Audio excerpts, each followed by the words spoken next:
Right. Good morning. Good morning. Just hanging out for a couple minutes while let some folks get on. Hope you're all doing well this morning. It's a nice, chilly Saturday morning over here on the East Coast. Finally getting a little bit of the little taste of fall or autumn weather, which is really nice. And I'm really enjoying that. So I hope you're all enjoying some good weather where you're at. And this is actually, this is the perfect weather for fall training, marathon training, things like that. So, and oh, somebody mowing the lawn in the background. If it gets too loud, please let me know, and I'll take this inside. Eason, hey man, how are you? Good morning. Where are you, Eason? Where are you located? I'm going to be talking about how to train for a sub 3 hour marathon today. So it's a huge milestone for a lot of people, and I've been able to coach Dimitri. Hey, good morning. Malaysia. All right, Eason. What time is it in Malaysia right now? What time is it over there? I don't know. You just finished a 16-kilometer long run. Fantastic. It's a nice 10-miler right there. Beautiful. Nice 10-mile long run. Good job. Good job. How you doing, Dimitri, this morning? Hope you're doing well. 8:30 p.m. Oh, man, late at night, buddy. You ran a marathon yesterday, Dimitri? You did? And how did it go? Give me some details. Put the bar too high. Give me some detail. What were you shooting for? You attempted a sub 3:30. Okay. And how did you start? Were you at 3:30 pace? Through the first half. For the first half of the race. And have you been doing, 3:30 type training for the 10 or 12 or even 15, 16 weeks leading up to it? Finished in 3:54.08. Started at 3:30 pace. All right, well, and this shows you where it's adjusting now. The goals is now you're at 3:54, so now you obviously can take time to recover. That's ideal, and hit the wall extremely hard around mile 18. So this is what I'm talking about, and this is a good. It's a good lesson to learn either way, and this is normal. It happens, but training in the right pace range is I cannot stress enough how important it is. And you did manage to finish, so that's a good work, man. Even when you're struggling, you hit the wall and you still finish. That's a heck of an accomplishment. So well done, Dimitri. So, but now it gives you an idea. Excuse me 1 second. Somebody's gonna have a loud lawnmower in here. Hang on 1 second, please. Oh my God. Hang on.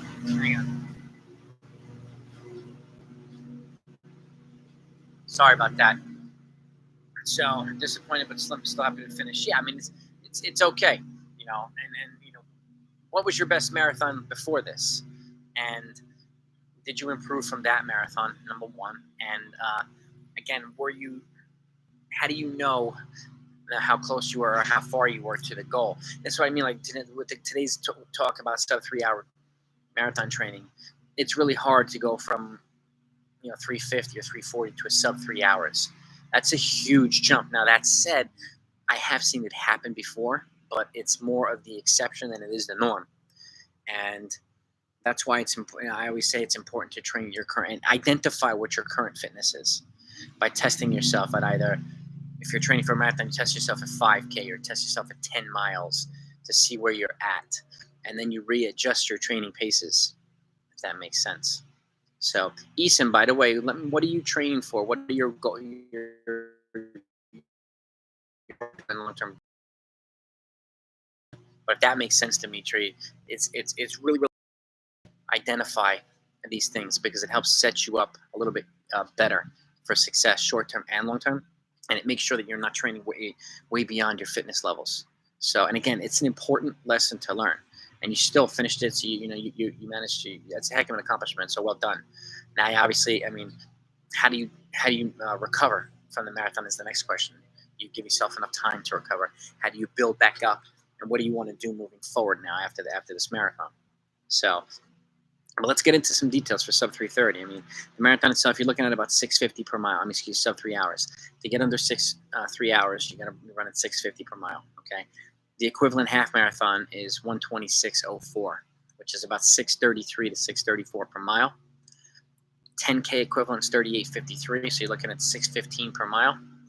5K equivalent 18:45, so about 6:01, just over 6 minutes per mile, 6:01ish. 10:51 3K equivalent, 5:49 per mile, that is.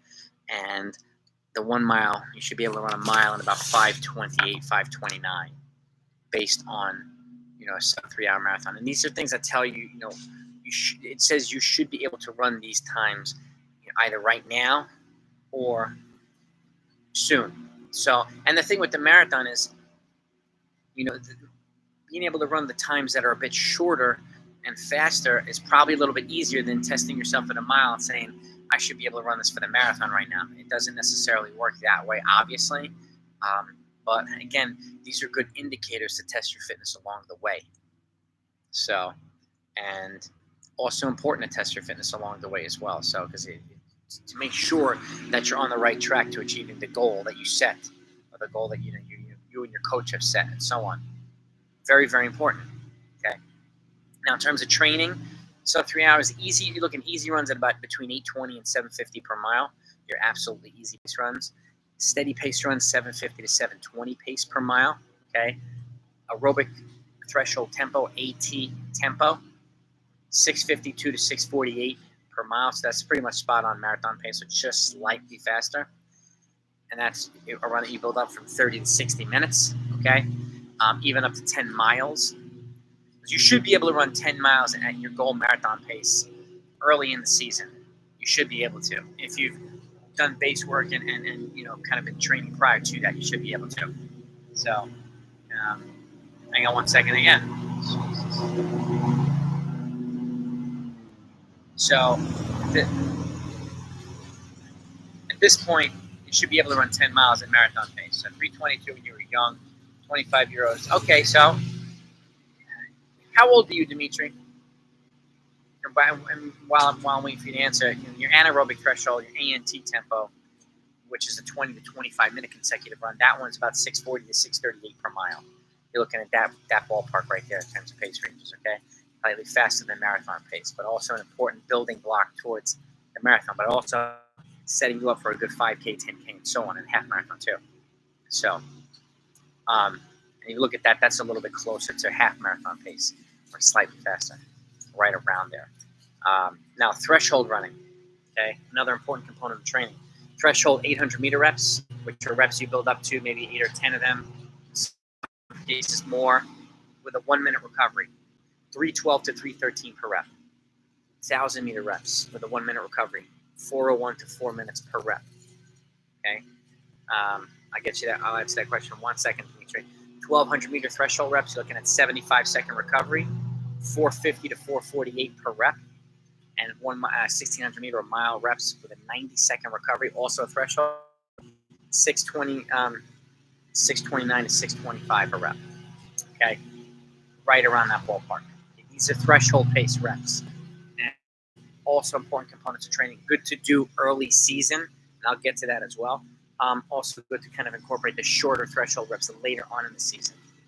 In terms of recovery, before I get to intervals, Dimitri, my personal, and again, it's different for everybody, but I usually prescribe 7 to 10 days off of complete no running at all, or let's just say you take the first week off, right? No running at all, just recover, get the junk out of your legs, ice baths, fueling.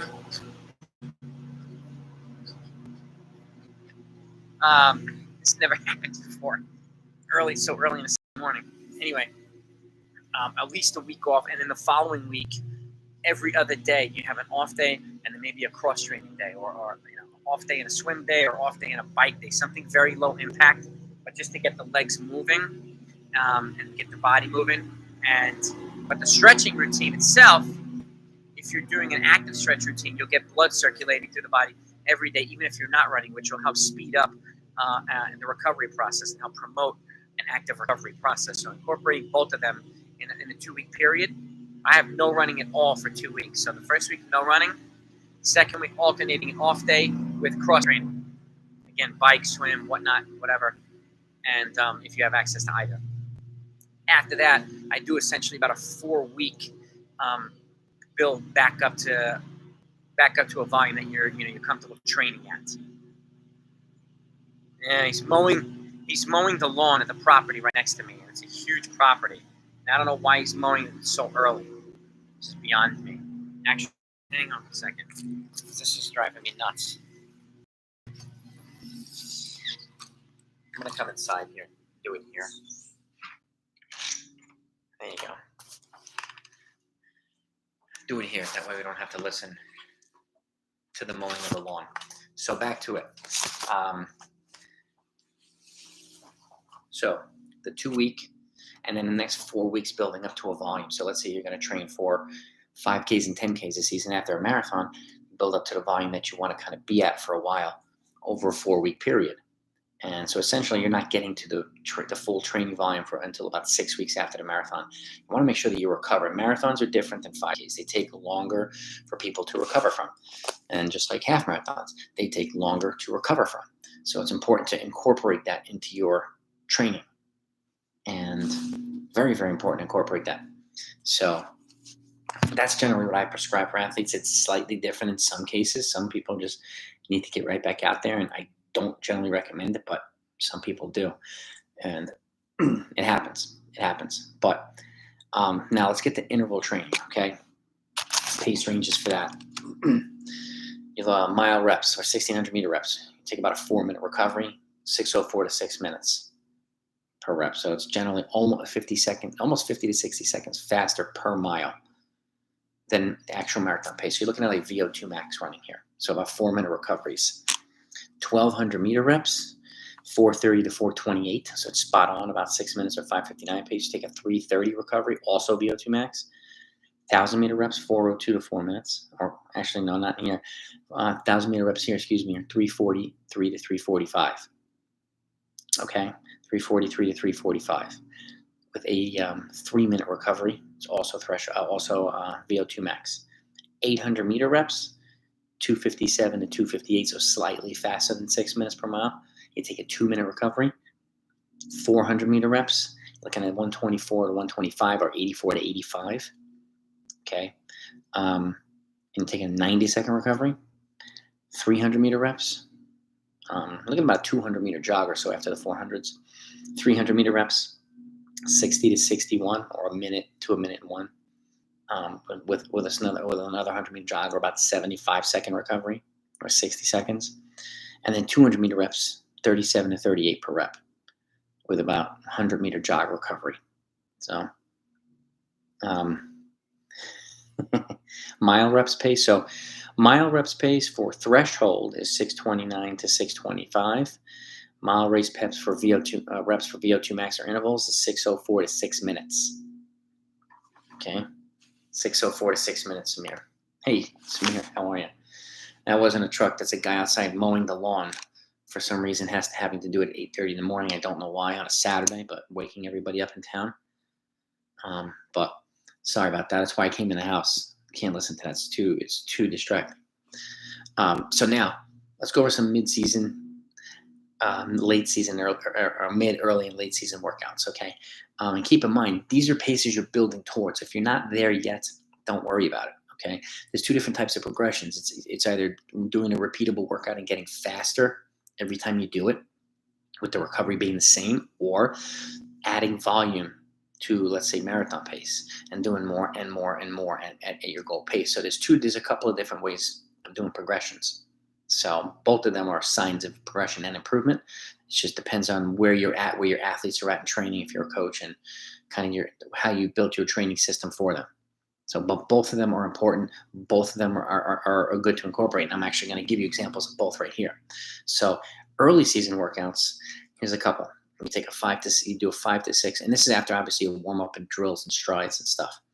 You do a 5 to 6 mile run consecutively, marathon pace. You just lock in, you drill some marathon pace into the legs. Okay, so this is that aerobic threshold run I was talking about earlier. You take about a 4-minute active recovery, and then you do a little bit of speed fart, like on the end of it. So anywhere between 8 to 10 reps of 1 minute hard or 1 minute easy. Okay, right afterwards. So teaching your body how to accelerate when it's already fatigued, which is a great simulator of a marathon. Trying to hold on pace or accelerate when your legs are fatigued at the end of either half marathon or marathon. So this is a good workout. So again, it's 5 to 6 miles at marathon pace. And again, you could build towards this. If you can't do 5, you do 3. And then you eventually build to 4. And this is what I'm talking about, eventually building towards more stuff at marathon pace. Okay? So 3 hours is hard as hell. Yes, it is. Literally insane. You can barely run 5K at 6:52. Red line pass. It is. So this is, and like I was saying this early in the video, you have to build towards it. So you have to identify what your current fitness is. And then you build out from there and see what your capabilities are. If your current fitness tells you you're here, you're here. And that doesn't mean necessarily test yourself. Just go out and randomly test yourself for a marathon, randomly test yourself for a 5K. If you haven't been running a lot, if you've just been running, test yourself at a 5K and see where you're at. That way we can identify, or you can identify your fitness, and you can set your training paces accordingly and say, okay, well, based on this 5K, I should be able to run this soon and this soon and that. And then you start building your way towards that. And if you happen to progress a little bit more rapidly, you make adjustments along the way. But this is where, I think it's important to identify fitness of shorter races, just like a 5K or even a 10 mile if you want to run a marathon, because it gives you a good idea of how close you are or how far you are from your goal. And it gives you realistic parameters or realistic ranges to set for yourself so that you're not going way over red line, not destroying yourself when you don't need to. It's not productive when you're training way beyond your fitness level. Okay. So training at your fitness level is quite important. So, but let's get back to the workout. So that's one early season workout. Okay. Another one is 8 to 10 times 1,000 meter efforts at the threshold pace. So if you go back and look at your threshold reps, 4 minutes to 401 per rep, 8 to 10 times 1,000 with a minute recovery. Okay, you're building towards that over time too. But you add that up, it's 6 miles worth of threshold running. Okay, this is an early season workout. And then this is an early season workout, but I repeat it early, late, and early, mid, and late. And I'll give you all of them right now. So early season, you do 8 times a mile with a 2-minute, 30-second recovery. And again, building towards it at marathon pace. So in this case, 8 times a mile with a 2:30 recovery at, let's say, 6:49 to 6:50. Okay. And then let's say 4 to 5 weeks later, you do that workout again mid-season.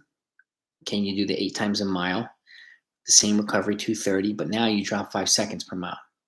Okay, so marathon pace minus 5 seconds. So you're looking at a new 6:44 to 6:49 per rep. Okay, that's mid-season. And then late season, let's say 4 to 5 weeks later, only a few weeks out from the marathon, you do it again 8 times a mile, that marathon pace minus 10 seconds. So now you're looking at anywhere 6:39 to 6:40 per rep with a 2-minute and 30-second recovery. That's a progression of doing the same workout and getting faster along the way. Okay. How long does it generally take from athletes to go from 3:29? It depends, Eric. It really does. It depends on how experienced they are, how long they've been running, their age, their lifestyle, a whole bunch of things, and the type of training they've done up to that point, and whether that was their first marathon or 10th or 8th or whatever.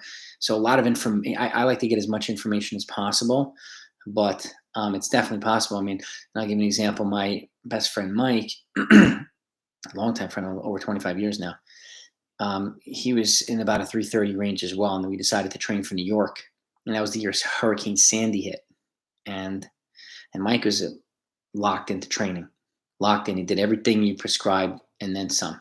Okay. And believe me, if I had 10 of him, I'll probably have Olympic athletes. If I had 10 guys like Mike, it'd be a dream. So he just locked in and locked in and locked in. And then we realized, he kept progressing along the way, and we tested himself, and he went from Mighty Mike. That's right. That's what I call him. He went from like in the 3:30s to, and Hurricane Sandy hit that year. New York City was canceled, but he got into the Philadelphia Marathon 3 weeks later. So we had to just readjust his training to kind of keep him in peak mode, and he wound up running 2:55. And that was the only time we've trained for the marathon. But I have been working with him up to that point for other races, half marathon, 5K, 10K. So he'd been kind of very familiar with my system, so it worked extremely well. And But to answer your question, I mean, it could take one cycle. It could take a couple years. And again, it depends on the type of training you've been doing up to that point, or your athletes have been doing up to that point, and what their capabilities are. If they, if they run a much faster 5K and it tells them they should be running closer to 2:59, then that's a sign to test them. Obviously, test them at 5K again and make see if that's accurate, and then readjust training paces accordingly. But it's got to be gradual. It's got to be gradual. So I don't know if that answers your question, Eric, but I've seen it. I've seen it happen in 4 to 6 months, and I've seen it happen in 2 years. So, and it's not guaranteed that it's going to happen for everybody. Nobody can make that guarantee, unfortunately. But it's doable. I tell folks, man, I don't really know how fast you are, how fast you're going to be. Nobody can really predict that, but if you work together, we're definitely going to find out. So that's kind of my philosophy. We're going to find out how fast you can run. So, but it definitely varies, Eric. It definitely varies. So let's get back to some workouts here. So that was my mile repeat workout. Okay.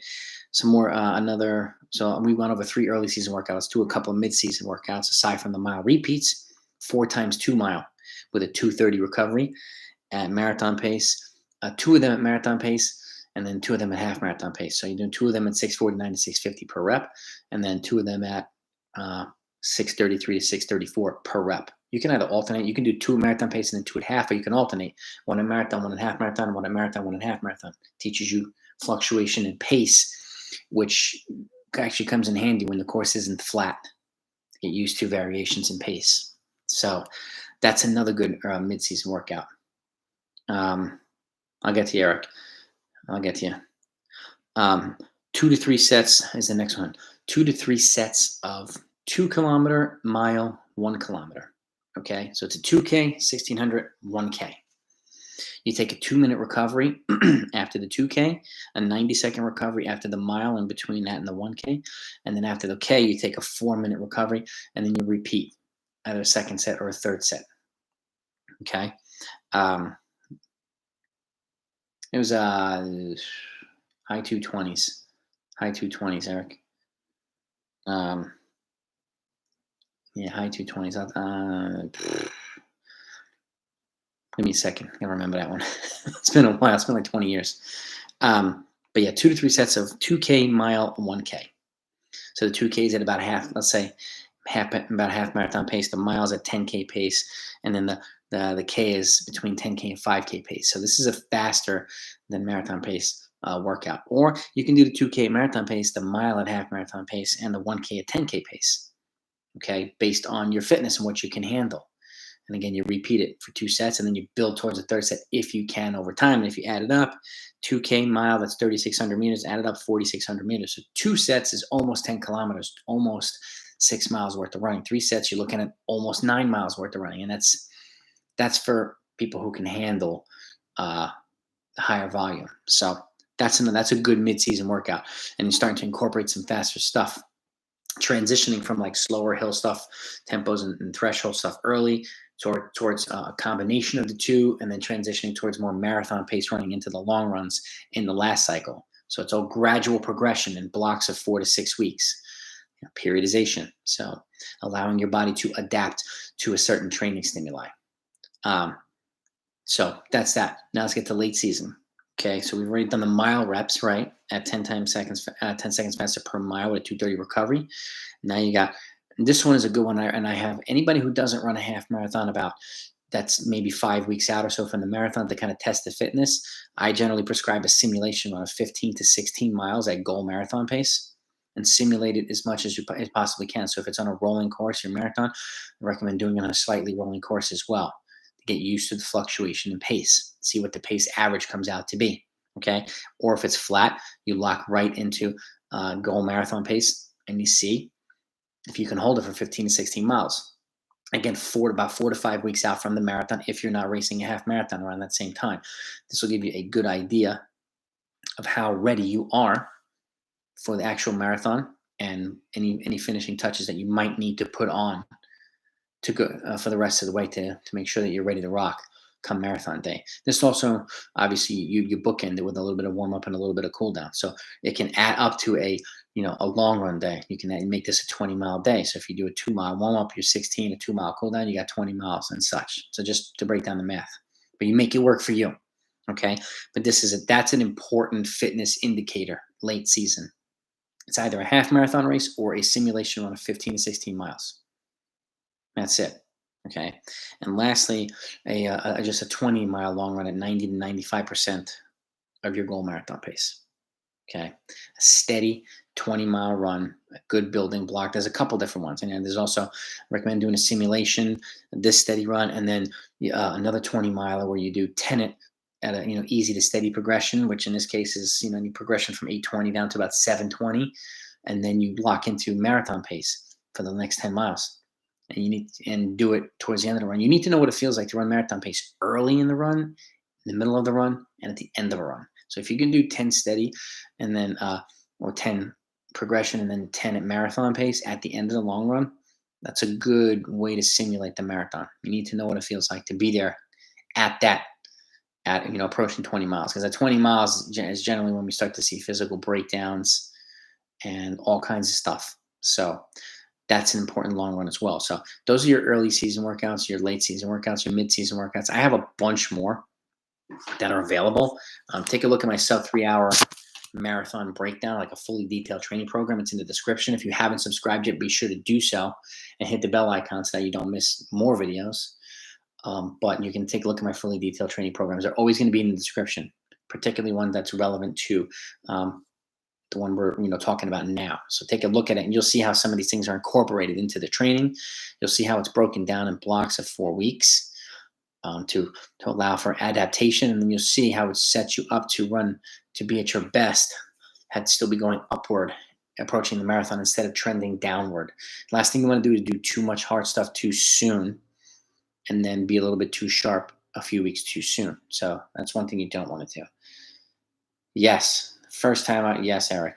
I wasn't ready the first time and hit the wall about 20 and then just completely bonked. But again, at that point, my long run, I hadn't gone beyond, I think 17 at that point. So it was just, I was like, I'm going to go for it, and it completely bonked. And then you have to readjust.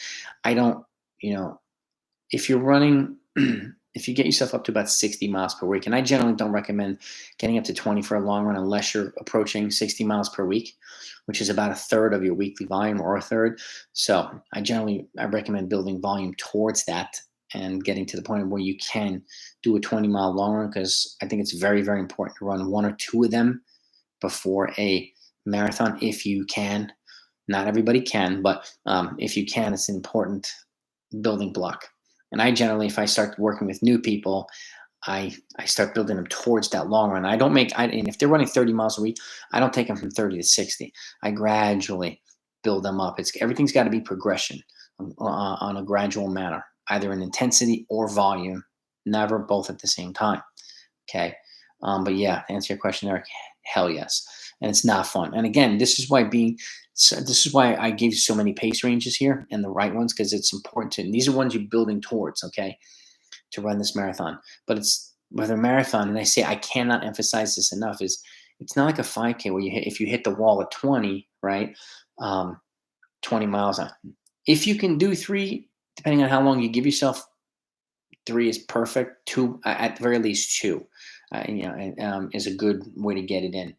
So, and I always prescribe 20 plus 20 plus over 20 only if people have built themselves up to that point and can handle it or need it. So 20 miles isn't for everybody again, but I like to get to people to the point where you can at least do 120 miler before the marathon. 2 is ideal, but again, it depends on how long you're giving yourself to train for this marathon, and because everything's got to be built in such a way that's going to help you stay healthy and recover at the same time. So, and then because the better you prepare for the marathon, the better the recovery component on the other end is going to be for you too. So 22, I've had people do 22 to 23. I had a girl who I coached also that went 255 from like 318 in a year. And She started to bonk out after 20, but we realized that she needed a little bit more. So we gave her 20. And then later on in the day, she went out and did another 2 to 3 mile shakeout. She still had 23 for the day, but she just did it in 2 pieces. But if people can handle it, and only people can handle it, I'll have somebody do a little bit more than 20. But if you can get to 2 20 milers before the marathon, that's a good thing. And do them differently. Again, like this, or a progression run, or just a steady one like this, or 10 steady and 10 at goal marathon pace. Those are good runs. And again, these are kind of mid-season to late season incorporations. So you don't want to do too much too soon, like I said, and then be 4 to 6 weeks early running your best. That's the last thing you want to do. So that's why I have it set up so that people are running, getting to their peak fitness while the marathon is coming.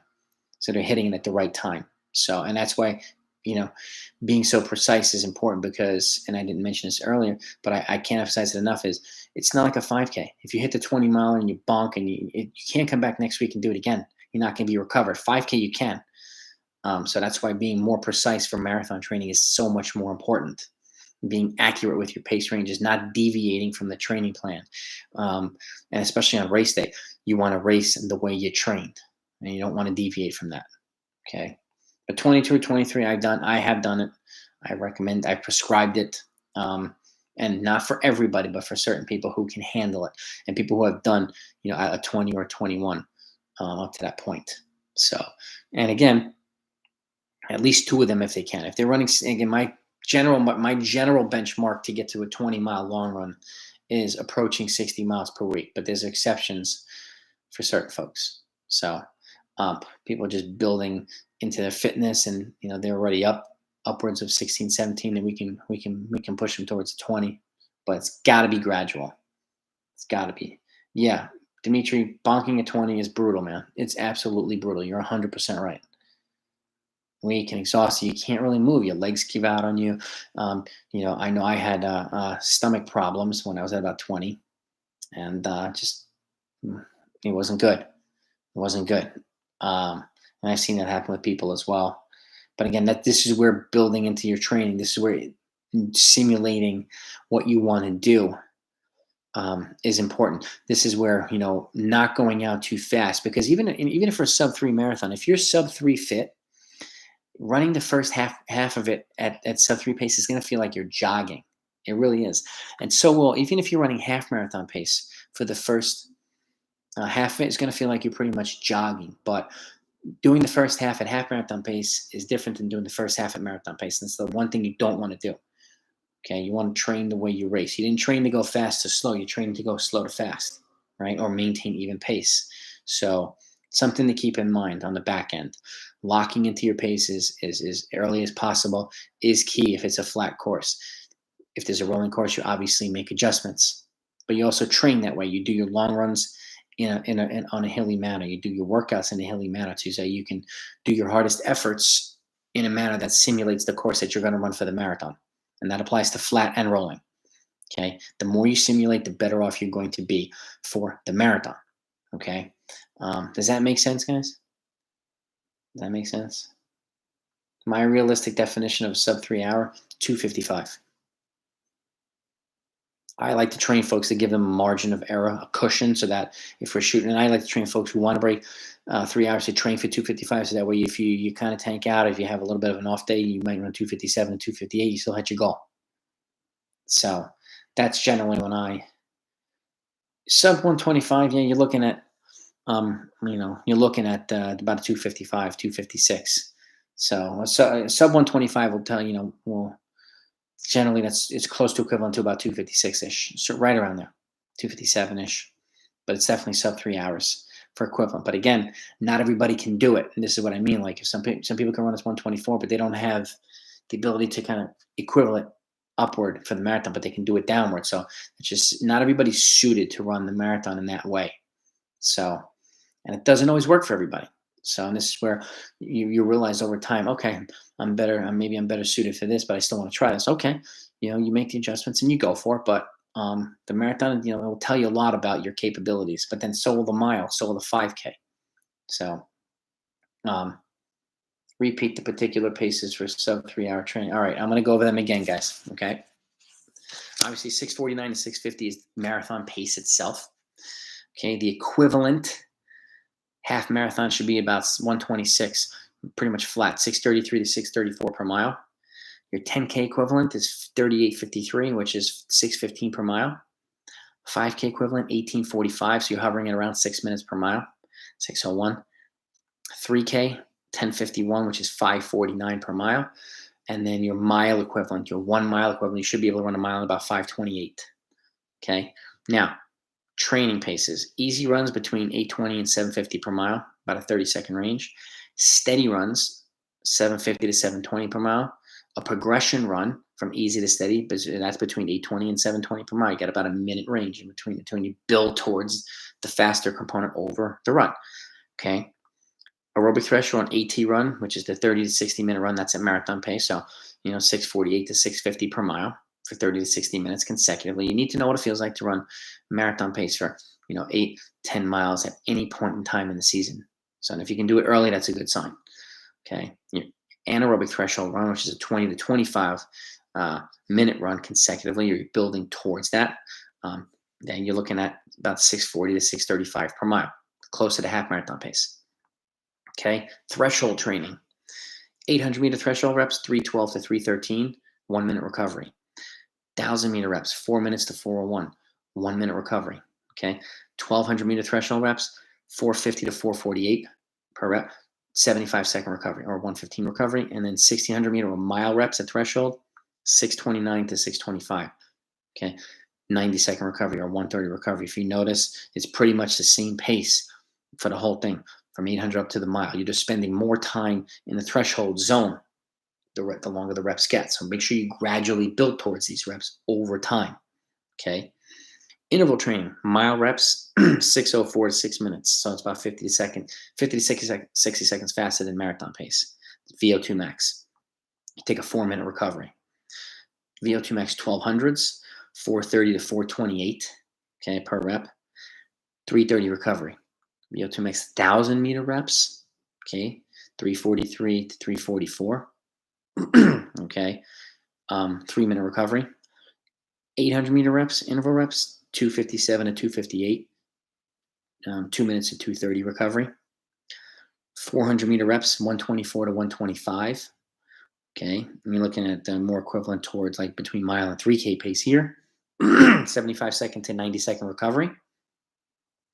300-meter reps, 60 to 61, or a minute to a minute and 1 second, about a minute recovery.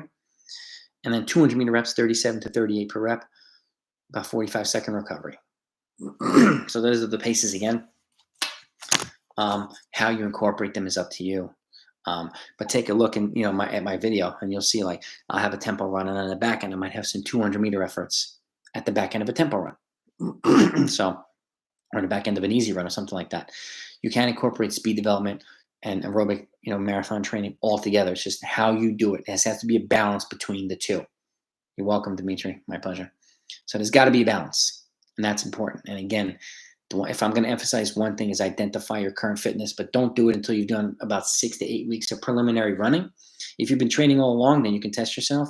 If you haven't, then you do you do a base of about 8 weeks, and then you test yourself at mile or 5K, and then see where your fitness is, and then you identify your training paces based on what you've run for that distance. And then you can set yourself up and make sure you're training at the right paces accordingly. And that way you can see how close you are or how far you are to your goal. So, but at the very least, you'll be in training in the right zones, and that's the best way to help keep you healthy and help keep you not getting sick or injured, or both. So, you sometimes add marathon pace after VO2 max mile repeat workout. I wouldn't add it afterward. VO2 max running is pretty intense, so I would just keep it at VO2 max. I might add a couple of 200s afterward, but I wouldn't add marathon pace running. Nah, I would definitely. This is an intense workout. It's going to require some decent recovery. So, one last question: the very best way to simulate marathon fatigue at the end of the marathon? A couple different ways you incorporate into the long run. you know, and as I said, you do like a 10, like if you're doing a 20-mile long and you do 10 steady and then you do 10 at marathon pace, you need to know what it feels like to do marathon pace or a little bit faster towards the end of a long run. And this is one of the things that I incorporate in the last cycle of my training is the long runs at the end. Every week you're doing marathon pace and then you're building towards faster than marathon pace. So I do like, you do 20 miles, last 10 at marathon pace. The following week you do, let's say you do 17, and the last 8 of it's at marathon pace minus 5 seconds per mile. And then the week after that's 14 or 13 with the last 6 seconds at marathon pace minus 10 seconds per mile. That simulates, and then you're getting a lot of practice being at that pace towards the end of a long run, which is the best way to simulate a marathon. Okay. And also doing, that's a good way, Samir. And again, doing these turnover components after a long run. And even if you do a 20-mile long run, it's a steady, do a couple of 50-meter strides afterward just to try to open up the legs again. You'll be fatigued, but it's a good way of practicing accelerating or just moving the legs a little bit when you're tired. There's a lot of different ways to do it.